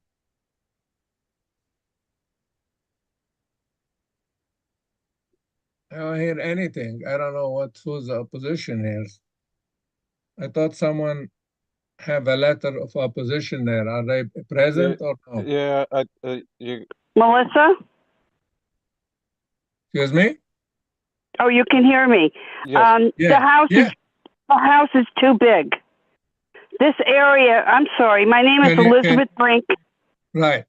Can you tell I'm at us your 15 name? Francis. Okay, go ahead. Excuse, Go ahead. good evening. I just want to let you know I sent Melissa a letter, an email, because I wasn't sure if I was able to get onto Zoom. Okay. Mrs. Henry, God rest her soul, she lived in number 9. Okay. And she told me that this area on the Francis Road is single family homes, Yes. 1 level, and no commercial vehicles allowed. Okay. And now we still have commercial vehicles, which I haven't done anything about it. But this 3-story house is going to be an eyesore. Well, we can't stop him from building 2-story or 3-story. He's not building. It's not variance for it. This variance is his low density dwellings. Yeah. So you're going to change the zoning? No, we're not changing the zone. Okay, then he can't build it. Well, It's too big. He can build a house on a property, but If it's smaller, we can't stop him from building a home there. But if it's small, right, it's got to be Well- equivalent to the houses around him. yeah. All right. Anything else you have to say? Yes, I gave her a list of the houses with all the square footage, Okay. and his is way over. Yeah. Well, if he built 2-story home, he can have more square footage, but we just Yeah, but you know what's going to happen down the line? You approve this, and the next thing you know, they're going to take the second floor and turn it into a 2-family house, You already got 4 like they all do. family house now. well, The house next door to them, the White House next door to them, there's at least 5 adults in a 3-bedroom house with at least 2 children and 1 person in high school. You go 2 houses down, there's a family in there, and they must have at least 5 adults in that house. We're all living multi. And it's no more than a 3-bedroom house. It's ridiculous. All living more than one. And then you go behind me on High Street at, what, it was 50, at 15, and they're living in the basement. And there's no way, there's only one way out. And they allow this? They play dumb like they don't know it. They don't allow it. Would you like this type of a house to go next to yours if it's a small one?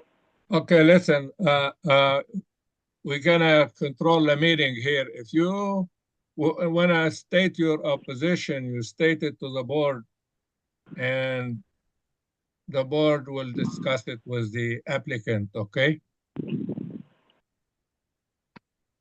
You have anything else to say? So you're not approving this, is that correct? No, we're not saying anything yet, okay? Will you let me know when the next meeting is? You will know if there is another meeting or what, okay? You'll be notified. Okay, Anything else you say? Or you all set? I'm all set. Okay. So I want to talk to the applicant, Mr. Pedro. Yes. Are you willing to modify your plan and leave the meeting open for you? You can come back in the next meeting, or what your position is? Yeah, I will make it more, you know, to try to meet the neighborhood. You know, this is the Okay. house, you know, I can, you know. But I would like to see you make a good plan with dimension, how many bedroom, what you have in the first floor, what you have in the second floor. Can you do that? Yes, I definitely can do that. Yes. Okay. So we're gonna retable that meeting for you for the next one, or the meeting after. That okay? You think you can do the plan in a couple weeks? Yes, definitely. Yes, I can have my architect do it for me. Okay. All right. Can we have somebody? We have a motion to retable this. Mr. Chairman, I think Melissa needs to say something. Does the applicant feel that the 2 weeks would be sufficient, or are we going to table it for? He said 2 weeks will be good for him, but I don't know. Leave it open in case he don't come back. He can extend it to the next meeting, I guess. He say he can come back in 2 weeks. Yeah, I will come back 2 weeks.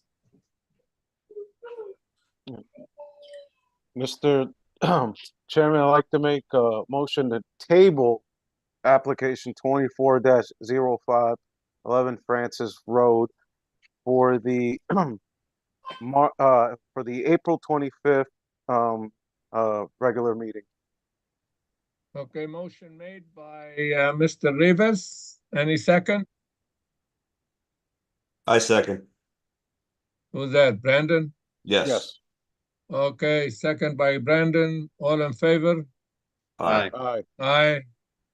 All right, now we, one more to go. I don't know if I can fix my, You're doing great, Joe. Melissa, Melissa, can I log off and reconnect or no? Yeah, I don't see why not. If you want to log off, we'll just wait until you're back on. Okay, you'll watch for me then. Well, I don't know what happened there. All right. Oh, now I got it. Okay, something happened, something good. Okay, we all set. Let's go to the last one. You can hear me now? Mr. Chairman, I'd like to make a motion to open application 24-06, 17 Myrie Brook Road for open session. Motion made by Mr. Rivas. Any second? Second. Seconded by Mr. DeLucia. All in favors? Aye. Aye. Okay. Anyone representing the applicant for? That's my That would be me, Mr. Chair. 2406. That would be Okay. me. Tell us Can you what hear you me? have in mind. Yes, we So- can. Thank you. For the record, my name is Megan Miles. I'm an attorney at Carmody Torrance, Sandak, and Hennessy, and my office is at 195 Church Street in New Haven. We represent the applicant, which is affiliated with Curry Automotive, and they are under contract to purchase 17 Myrie Brook Road. It's at the corner of Myrie Brook Road and Wallingford Road, and it is currently owned by Patterson Properties, LLC. So we are here tonight requesting 4 variances in connection with redeveloping the site as an Ineos Grenadier dealership, sales and service center, and also to relocate the Silver Star Auto Collision from Federal Road to this site. I have a very short PowerPoint with images, so I'm going to share my screen quickly, if that's okay. Okay, great. Okay. There hasn't been any PowerPoints tonight, so I wasn't sure if this would be welcomed, but all right, here's the PowerPoint. So first, my first image is actually because we've had a couple initial meetings with zoning staff on this, and the first question I always get is, what is a Grenadier? This is it. It is a 4x4 off-roading vehicle. So this is the brand that the site would be redeveloped as a dealership for. I think this will be the only one in the tri-state area. The other dealerships, closest ones are in Boston and in Philadelphia. So I'm going to just be making a brief presentation, but my team is on the line if you have any questions. We have Bob Currency, who's the COO of Curry Automotive, and Kurt Jones from our engineering team at Civil One. So just my presentation, I'm just going to briefly overview the property to orient the board to the hardships on the site for development, and then quickly go over the development and the requested variances. So to briefly summarize the applicant, Curry Automotive, they're a full service auto retailer, and they both own the properties that they operate their dealerships on. So they take care of their sites, they're part of the community, and they are currently constructing the new Mercedes-Benz dealership across the street at the corner of Myrie Brook Road and Sugar Hollow Road. So I think it's almost complete. I think they're doing final inspections. So that's right across the street. This is the property here. Oh, go ahead. Is there a question? So that's the same company on the Mercedes, right? Exactly. Yes. Same group. So the Google satellite is a little old, but this is the Mercedes right here under construction, as you can see. And then this is 17 Myrie Brook outlined in red. So it's across Wallingford Road. It is also zoned IL40. It's 1.4 acres and it fronts on 2 streets here, Myrie Brook Road and Wallingford Road. It's next to the airport, surrounded by aviation uses here. And then there's also a water course here. This is the Kissen Brook. So some unique site constraints here related to development. And surrounding uses, we have the aviation uses, the park and ride here, Mercedes. I think this is a cemetery here, but you can't really tell from this aerial, but this area of Danbury is developing an increasing concentration of luxury auto dealerships. That in the vicinity, you have Porsche, Volkswagen, Audi. I know North American Motor Cars just opened down Myrie Brook Road, so it's pretty exciting. And Grenadier would be another type of that type of dealership for the area. So I have one more closer up aerial so you can see the configuration of the site. I believe it's historically been used for commercial office and warehouse space.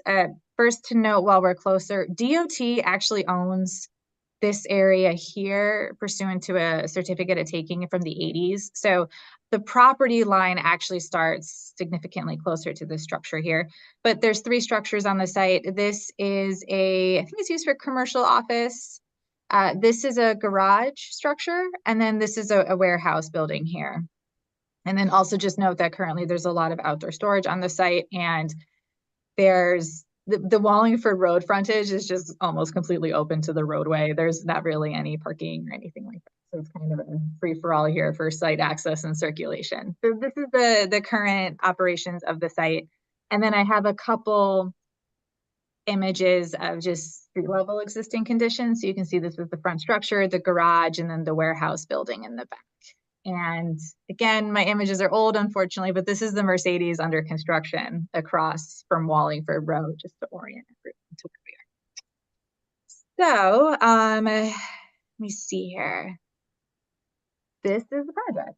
So these are concept renderings, but the project entails demolishing the front structure here, demolishing the garage that was around here, and adding a about 3,600 square foot addition to the warehouse building.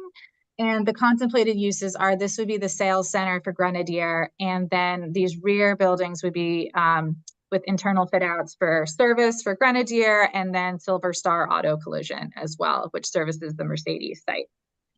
So in order to bring this into fruition, let me see, I can actually switch to we got a couple more renderings here.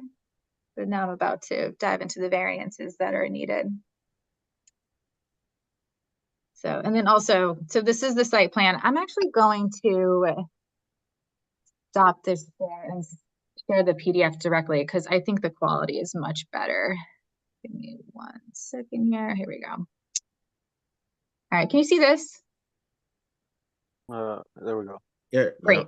Okay, this usually comes through a lot clearer than PowerPoint does. But this is the site plan that was included with our package. When I was talking about the renderings, I neglected to mention how there's obviously now clear circulation on the site, clear parking areas, green space. So there's just some nice updates to the site as well, in addition to the building addition.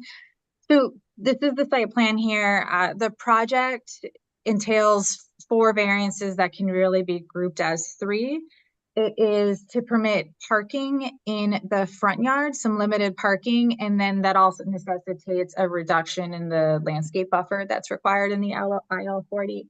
So here on the plan, let me zoom in a little bit here. The purple line are the setbacks. So you can tell here that there's some limited proposed parking in here and then some limited parking areas here.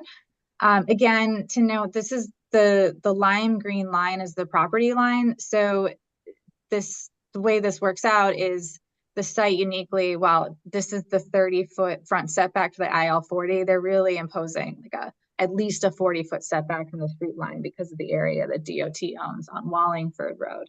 And then on Wallingford Road, the structure, the garage structure actually slightly encroaches over the property line. So that will be removed, removal of that nonconformity, and then the parking area placed here.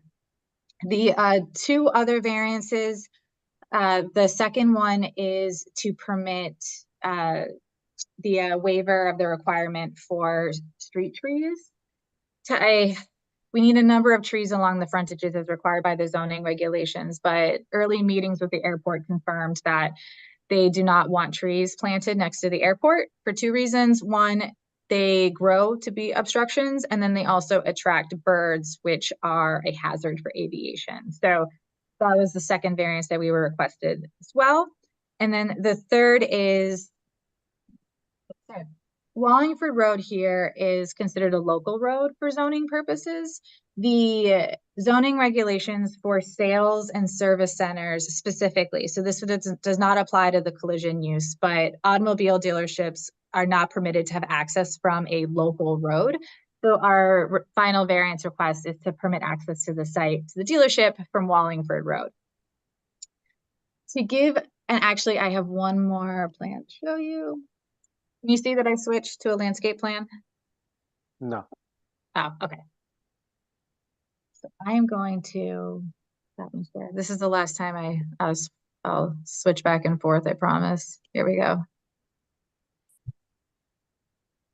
All right, can you see this? Yes. Okay, great. This is our landscape plan here. Let me zoom in a little bit actually, because it's kind of,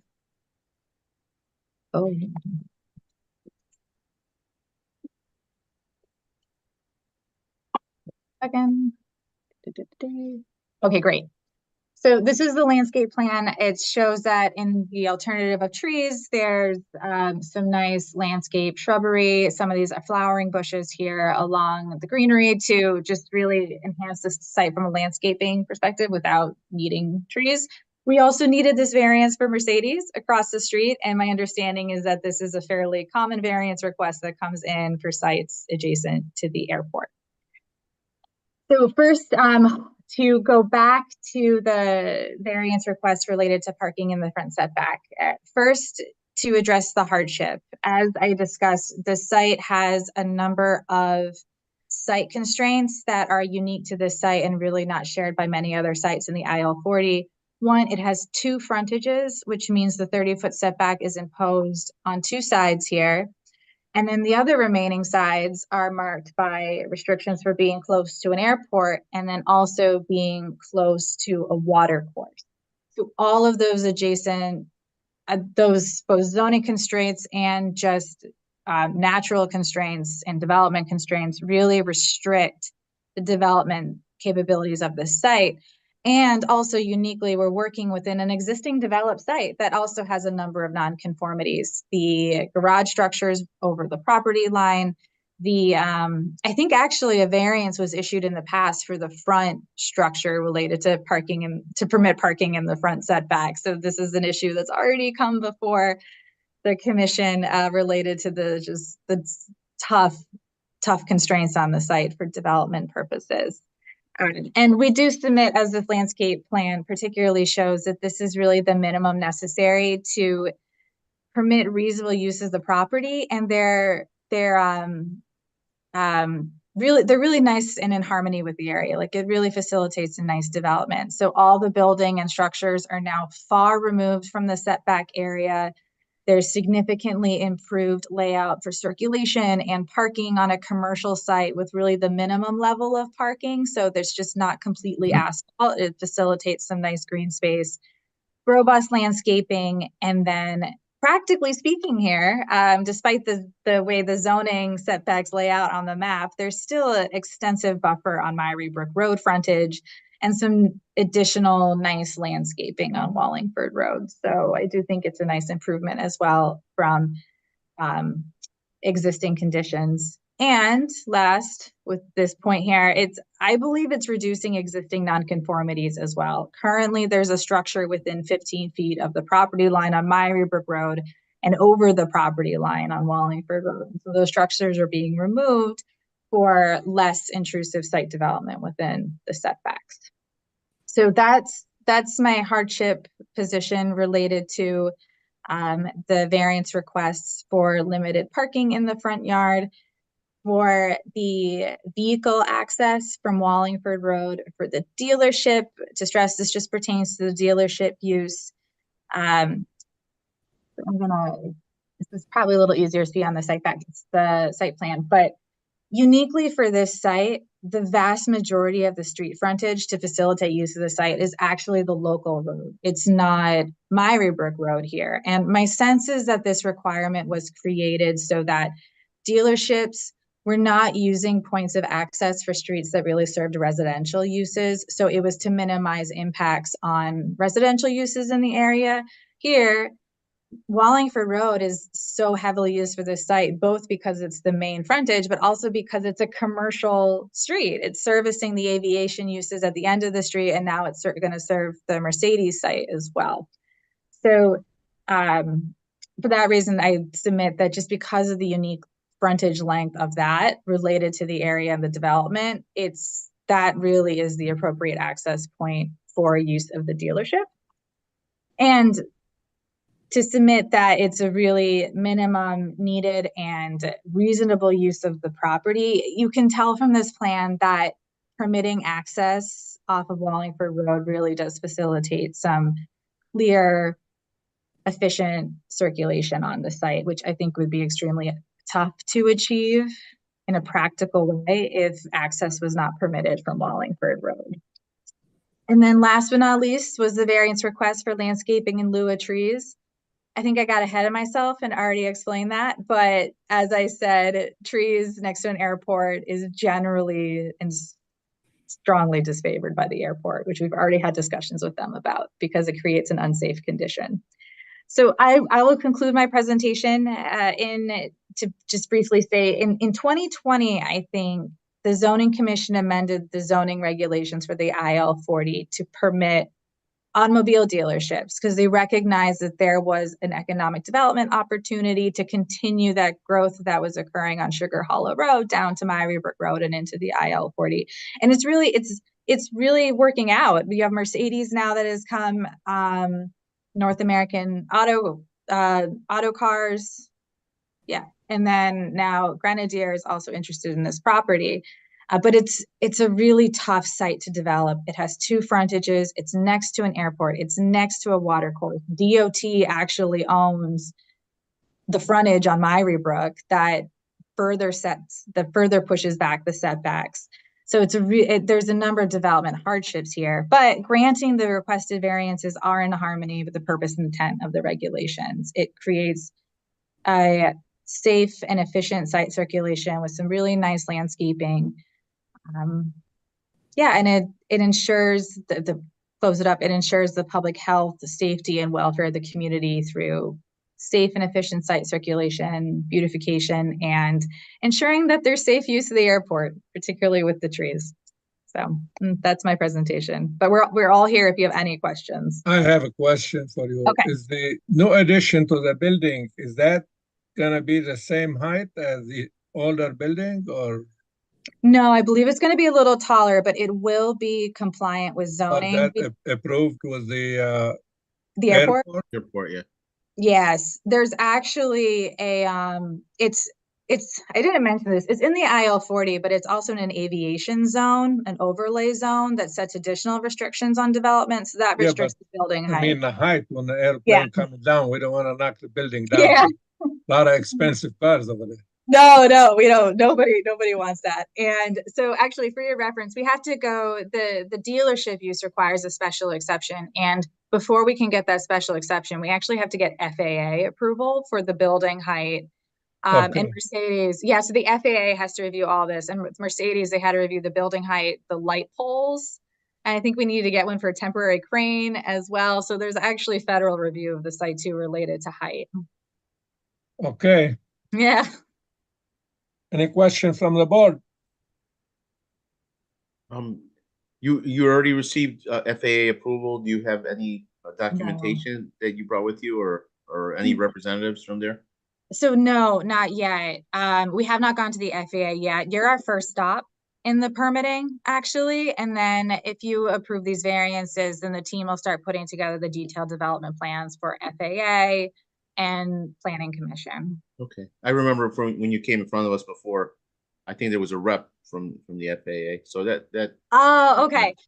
It might have been Michael Safranek from the airport. He submitted an email this time, I think, to Melissa. I think this time he just submitted something in writing. Yeah. I did send him the application, the complete application package, and he did say that he did not have a problem with it. Okay. Oh, good. Okay. Any more questions from the board? I have a few questions. Thank you for showing us that site plan with the greenery and plans for landscaping. Was one of my questions that I had for you guys was what I understand the trees for the simple fact of safety and the airport. Thank you for showing that and depicting what it is that you plan on putting there. My other question is, what are the plans, if there are any, for runoff and retention of the property if this was to be approved? I know that there's a warehouse there, and I went to the site today. A lot of it is already paved, but with it, a lot of it being knocked down and parking lots and spaces being added to the property, I'm more concerned about water runoff and the retention due to the brook being right next to the property. So I'm gonna have to defer this one to Kurt Jones on the line, who's our engineer. But Kurt, do you want me to pull up the site plan? Would that be helpful for your description? That would be helpful. Okay. We haven't designed the storm drainage yet, but good evening, everybody. It's Kurt Jones from Civil One, and we're really happy to be part of the team here as the next step in developing the auto dealerships right in this area. The city of Danbury has some rather rigorous requirements for the storm drainage system, which we were able to fully comply with next door at the Mercedes dealership, and we'd anticipate fulfilling all those requirements on this site also. It's a little bit early in the game for us to have a detailed design on this, but there are a number of techniques that are commonly used to ensure that the stormwater requirements are met. And we would anticipate working with your engineering department to make sure that all the requirements will be met. Okay. And also to jump in there too, the water course is outside the property. We confirmed that there's no wetlands on the site, and that we're actually optimistic we will be able to not need to do any activities within 100 feet of the water course, so that there's no disturbance within that regulated area. So we're optimistic actually site development won't be anywhere within the water course. And so to Kurt's point, the site can be designed so that it flows away to city standards. Okay. I have a few other questions as well. Are you, so for this proposal here, is there going to be vehicles sold at the site, or is this just a sales venue for the dealer itself? They will be sold from the site. Okay, so there'll be vehicles on the property? Oh, Bob, I may need you to jump in on this one. I mean, there's not much, there's probably going to be a display room inside the building, and vehicles will be sold from the site, but what I don't know is the plan for how many vehicles will be stored on the site. That was going to be my question. Okay. My follow-up question to that is, if there are any vehicles on the lot, approximately how many vehicles are going to be housed at the facility? Bob, can you jump in? Do you have the sense of that? Yes, I do. Hi, it's Bob Carinci, and it was introduced earlier from Megan. So this Grenadier, they're talking long-term that they might have 3 vehicles. It's really right now a 4x4 kind of a truck, looks a little bit like a Mercedes G-Wagon, and they're coming out with a pickup. So we would have a few vehicles in the showroom, a few vehicles outside, but that would be it. Everything else would be stored off-site. This is not a 10 or 12 or 15 type of car choices. It's really 2. And they said eventually they may come up with 3. So it's a very small showroom. We have enough to fit 3 or 4 vehicles in it. And we could 1 or 2 outside, and that's really it. It would not be a storage a lot. It would be a couple of outdoor display and several indoor display only. All right, so it's safe to say then there's not going to be a lot of vehicle traffic as far as loading, unloading on Wallingford Road due to it being a minimal amount of vehicles at the facility? Correct. That's correct. Okay.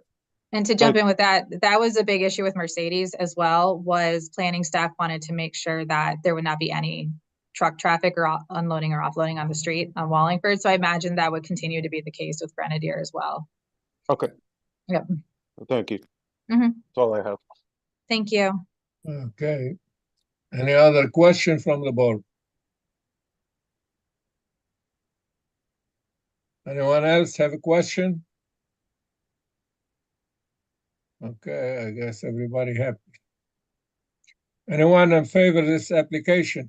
Oh wait, public comment. Excuse me? Don't forget to open it up to public comment. I know it's late. Yeah, well, anyone in favor for this application? Right. Anyone in opposition for this application? Anyone opposing this application? I guess they're all happy tonight. Thanks. So now Mr. Chairman, if you don't mind, I just have one question for Tim, Rosati. If this was to be approved, I'm assuming that the city would, once they get to like the site plan, planning and all the other steps ahead of us here, that they would, you guys would require that, stipulation that there would be no offloading and unloading on the, public roadway? Yes, can you hear me, Juan? Yes. Okay, so yeah, that stipulation, if it's going to be put in effect, that would be reviewed at the planning stage by planning commission. Okay, I just want to, before we close the public hearing, I wanted to ask that, in case we needed to add that to our approval if it was to be approved. Okay. Thank you, Tim. You're welcome. Okay. All right. Everyone, can we close this application? Mr. Chairman, I'd like to make a motion to close application 24-06, 17 Myrie Brook Road for, from public hearing. Motion by Mr. Rivas, Second. second by Mr. DeLucia. All in favor? Aye. Aye. Okay. Mr. Chairman, I'd like to open up application 24-06, 17 Myrie Brook Road for voting session. Motion made by Mr. Rivas, seconded by Second. Mr. DeLucia. All in favor? Aye. Aye. Aye. Okay. Mr. Chairman, I would like to make a motion to approve application 24-06, 17 Myrie Brook Road, Riedel Dietel Realty, in the LLC in the IL 40 zone, section 683, 6C2 D, and 8C1 C2. Allow parking in front yard within 5 feet of the property line on Myrie Brook Road, and within 0 feet of the property line with Wallingford Road. Section C2B, permit a landscape buffer of 5 feet along Myrie Brook Road and 0 feet along Wallingford Road. Section C6C2B, 8C3B, and 8D3, permit alternative site landscaping in lieu of trees and 0 street trees along frontage of Myrie Brook Road and Wallingford Road. Section 6A5G3, allow vehicle access to automotive sales center from Wallingford Road, a local street, as per plan submitted. I approve the application. I think they are going to make the site a lot more appealing and more, I guess, less non-conforming. It's it's in the variance is in harmony with the general purpose and intent of the zoning district and other provisions with these regulations, and the variance will not adversely affect public health, safety, and welfare of the community. As per plan submitted. Yes, I did state that. Okay, motion made by Mr. Rivas. Any second? Second. Second by Mr. DeLucia. All in favor? Aye. Aye. So pass. Thank you, everyone. Thank you, All right. everybody. Good night. Thank you very much. Thank everyone. Good night. Night. Been a long night. We'll take a break now. Okay. See you the next meeting. All righty. Good night, everyone. Good night. Good night. Hey, All right, we need a everybody. motion to adjourn. Oh, Yeah, we have to adjourn. Oh, Mr. Chairman, I make a motion to adjourn. Second. Second, third. All in favor? Everybody Aye. happy with that one? Aye. Aye. Okay. I think next meeting is gonna be April 25, 2024. We said that before, but we'll say it again.